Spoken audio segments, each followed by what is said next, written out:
Chers amis, je suis exactement là où je me trouvais le 6 octobre 2023, il y a juste 2 ans, et je ne pouvais imaginer ce qui se passerait le lendemain. Aujourd'hui, après 2 années terribles que nous n'oublierons jamais, nous voilà enfin à la veille de la fin de la guerre déclarée par le Hamas, à la veille de la libération des 48 derniers otages, à la veille du jour d'après. Oui, l'émotion est grande, mais elle ne doit pas effacer nos exigences pour demain, pour qu'il n'y ait plus jamais de cet octobre.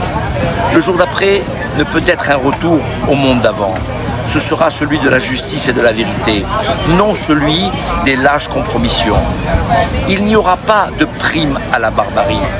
Ceux qui ont semé la haine et la mort doivent être démantelés, anéantis, pour que demain se lève l'aube d'un monde nouveau. Assez des renoncements et des fictions diplomatiques, assez de cette chimère de la solution à 2 États dont personne ne veut, sinon une communauté internationale aveugle qui cherche à l'imposer par la force parce qu'elle n'a pas renoncé à l'effacement d'Israël et qu'elle ne s'est toujours pas guérie de la haine des Juifs. Le jour d'après doit clore 8 décennies d'hostilité, de haine et d'agression contre Israël et 20 siècles de haine des Juifs sous toutes ses formes.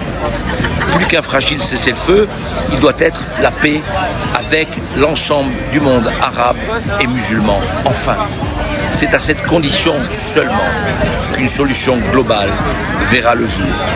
La reconnaissance d'Israël, de son droit à exister, de sa souveraineté pleine et entière sur sa terre ancestrale et sa capitale, Jérusalem, était évidemment un préalable indépassable.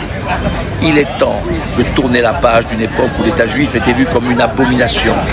La réconciliation que nous appelons de nos voeux, c'est la fin d'un monde où le palestinisme, devenu le cheval de Troie des islamistes, encouragé par les nations corrompues, a fait d'Israël, le juif des nations, un État paria.